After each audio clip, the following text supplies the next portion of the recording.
Et voilà pourquoi nous disons qu'il y a 3 actes du pénitent lui-même qui sont la matière prochaine de ce sacrement de pénitence. Matière prochaine qui consiste à apporter jusqu'à la forme la matière éloignée, c'est-à-dire les péchés, la forme étant l'absolution. Il y a 3 actes du pénitent que doit faire le pénitent pour pouvoir être pardonné de ses péchés. Premièrement, la contrition, deuxièmement, la confession, troisièmement, la réparation. La première chose que doit faire quelqu'un qui veut être pardonné de ses péchés, c'est de les regretter. Ce n'est pas possible autrement. Ce n'est pas possible autrement. Il n'y aura jamais de rémission des péchés pour celui qui ne regrette pas ses péchés. Si vous trouvez que vos péchés c'est bien, c'est pas la... D'abord, je vois pas l'intérêt de les confesser. Puis s'ils sont bien, je vois pas pourquoi vous les regretteriez. Puis je vois pas pourquoi, si vos péchés vous paraissent bien, vous auriez besoin d'en être pardonné. Vous voyez, tout s'effondre. Tout s'effondre. On fait maintenant des gay pride. Ceux qui sont fiers d'être homosexuels, évidemment, c'est pas la peine qu'ils aillent se confesser des péchés d'homosexualité qu'ils ont pu commettre. Ça n'a plus aucun sens.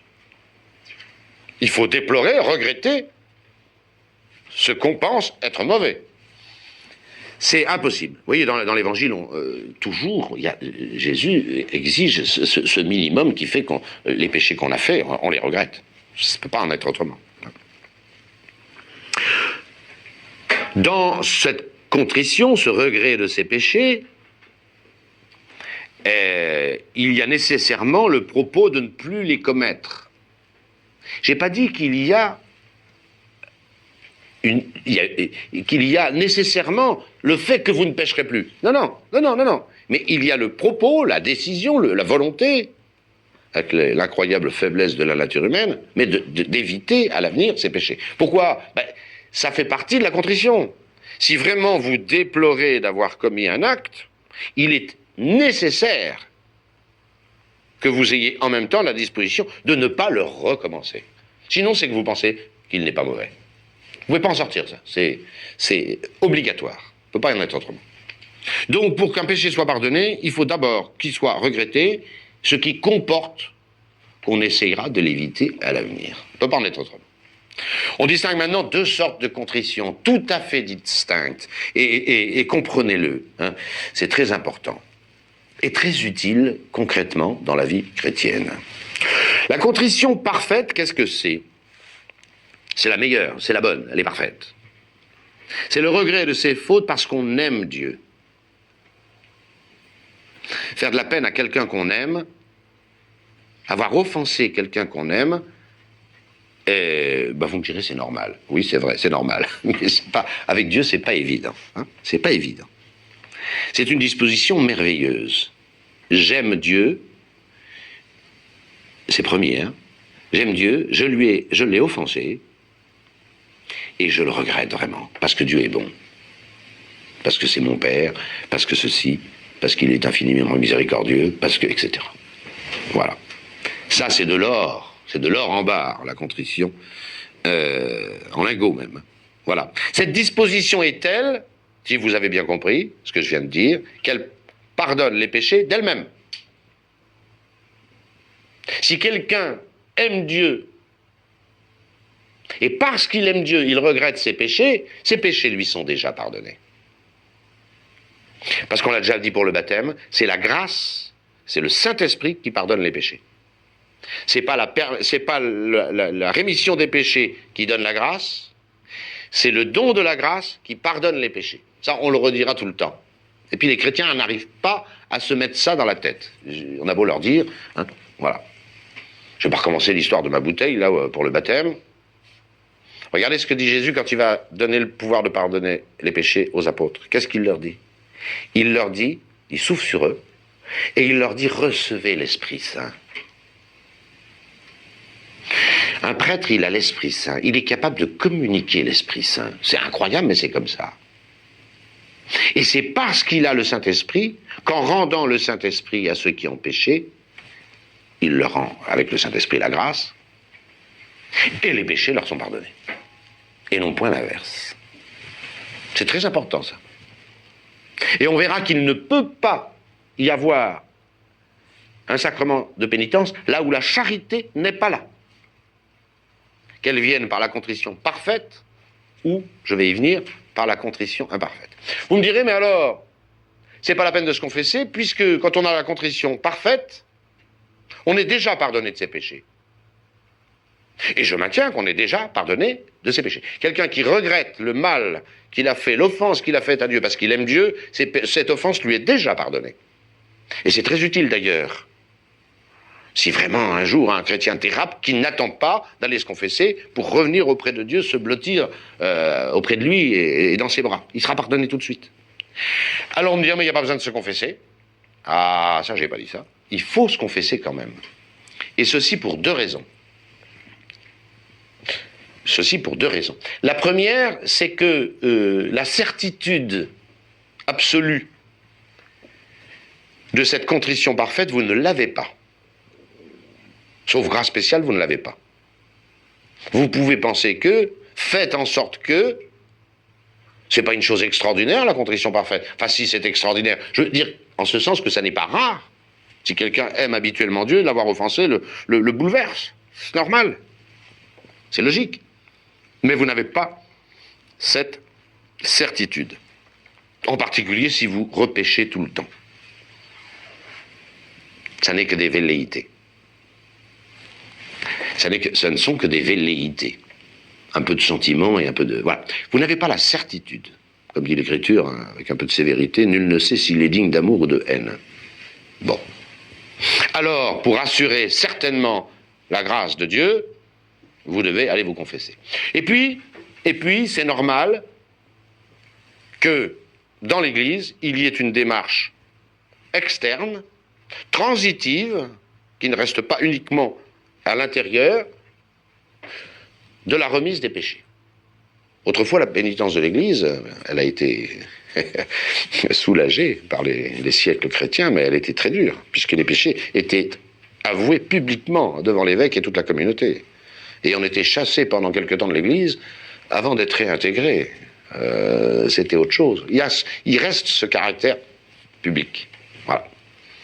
On parle des péchés graves, hein. On ne parle pas des petites imperfections ou des péchés véniels. Et donc, même si vous êtes certain, ou quasi certain, puisque c'est pas possible d'être certain, que vraiment vous aimez Dieu et que, par-dessus tout, et que vous êtes pardonné de vos péchés, vous devez quand même aller vous confesser, pour ces deux raisons. Et puis maintenant, la contrition imparfaite. C'est quoi la contrition imparfaite? C'est le regret de ses péchés, mais plus du tout par l'amour de Dieu, qui y préside, mais par la peur des peines du péché et par la honte que comportent généralement les péchés. Un péché, on sait que c'est grave et qu'il peut nous arriver, hein, si vous avez la foi, de graves ennuis avec le péché. Et en particulier, si vous mourrez dans cet été-là, vous pouvez aller vous perdre votre âme et aller en enfer. Déjà, c'est une peur. Et une peur considérable. Considérable. Et puis le péché est laid. En particulier les péchés de turpitude. Voilà. Même les pires des pécheurs qui disent qu'il n'y a pas de péché, ils se cachent de leur péché. Je ne vais pas donner de nom. Pourtant, dans les chroniques récentes, on pourrait donner bien des noms. Voilà. C'est pas ça ne remet pas les péchés, ça. J'ai peur des châtiments de Dieu, j'ai honte de la laideur de ce que j'ai pu commettre, et je ne pense pas seulement là au péché contre le 6e commandement, les péchés d'impureté. Calomnier quelqu'un, on devrait en avoir honte. C'est affreux. Parjurer, etc., on devrait avoir honte. Blasphémer, on devrait avoir une honte terrible de blasphémer Dieu, hein. Voilà. C'est évidemment que cette disposition ne remet pas les péchés à elle seule. Et c'est là précisément qu'intervient, si je puis dire, l'extrême bonté de ce sacrement. Car ça suffit. Dieu va se contenter de cette attrition imparfaite. Dieu se contente de l'attrition ou de la contrition imparfaite, c'est la même chose, pour vous rendre la grâce de Dieu. Et ça, c'est la confession, c'est le sacrement de pénitence qui fait ce petit miracle. Le Concile de Trente a une expression admirable. Qu'est-ce que fait le sacrement de pénitence? Il fait que celui qui est attri devient contrit. Il fait que celui qui regrette ses fautes par peur ou par honte se met à les regretter, par la grâce du sacrement, par amour de Dieu. Autrement dit, à quelqu'un qui va se confesser alors qu'il a simplement peur ou honte, il sort du confessionnal avec l'amour de Dieu retrouvé. Attritum fit contritum. Celui qui est dans la contrition imparfaite devient mis dans la contrition parfaite.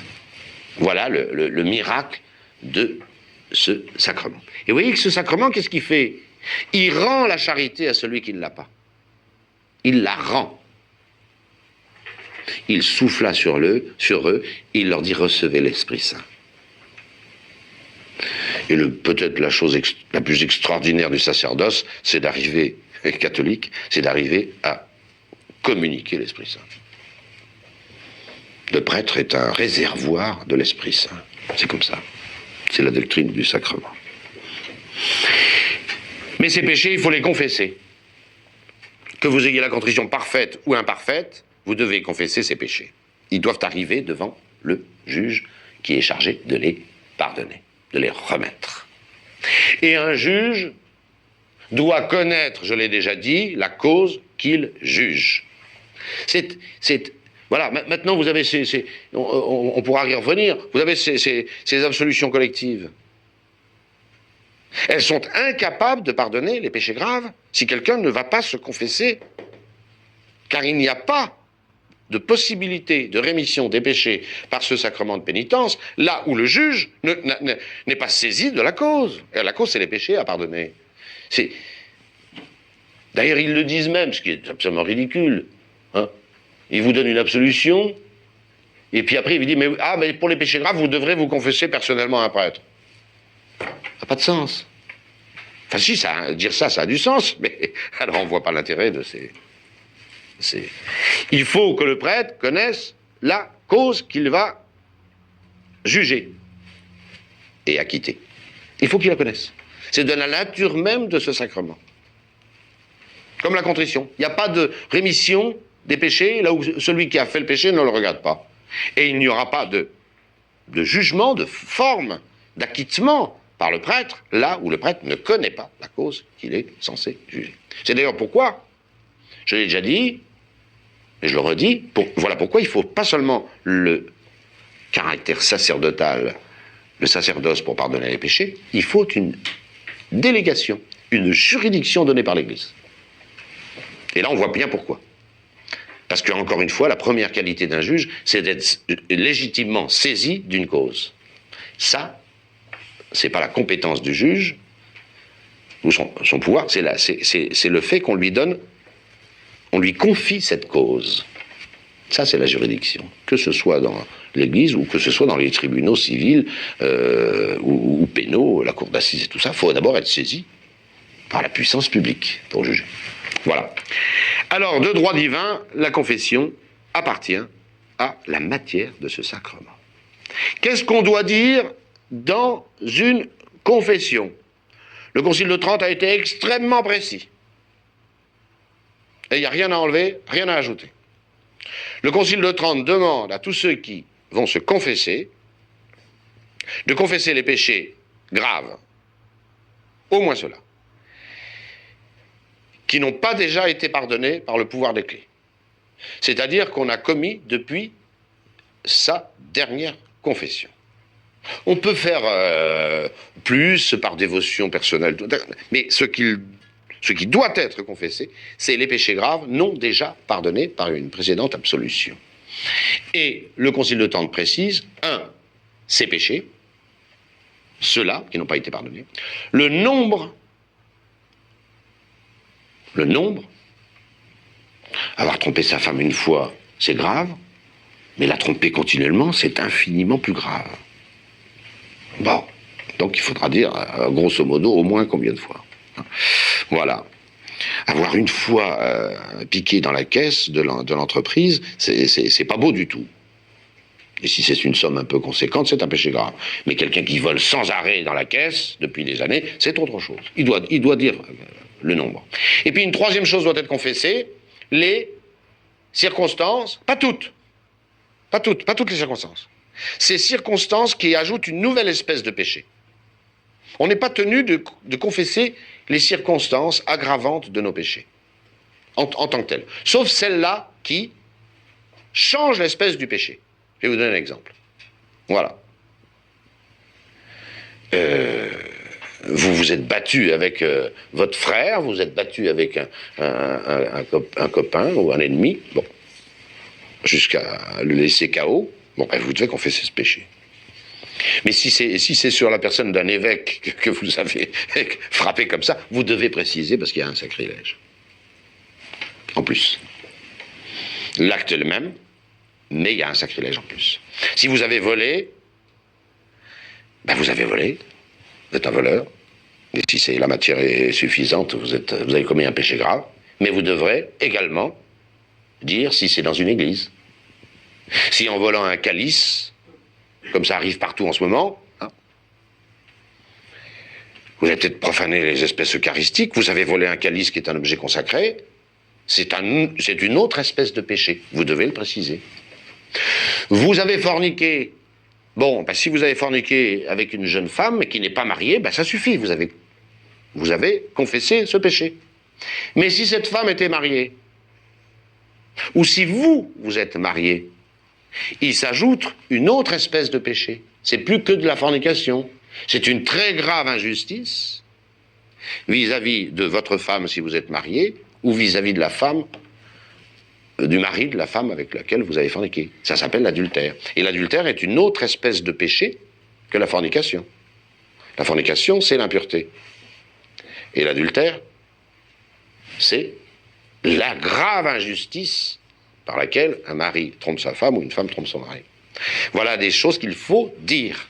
Donc, je répète, on dit les péchés, le nombre des péchés, depuis la dernière confession, et ces espèces qui changent. Voilà. Si quelqu'un s'accuse de fornication, s'il dit rien, c'est que c'est entre deux célibataires, mais si lui il est marié, il doit préciser qu'il est marié et qu'il a trompé sa femme. C'est un autre péché. Et s'il a forniqué avec une femme qui était mariée, il doit préciser que cette femme était mariée, et donc qu'il lui a fait commettre un adultère à elle. Et peut-être les deux. Et peut-être les deux. Ça fait une fornication et deux adultères. Vous avez compris. Voilà ce qu'on doit confesser.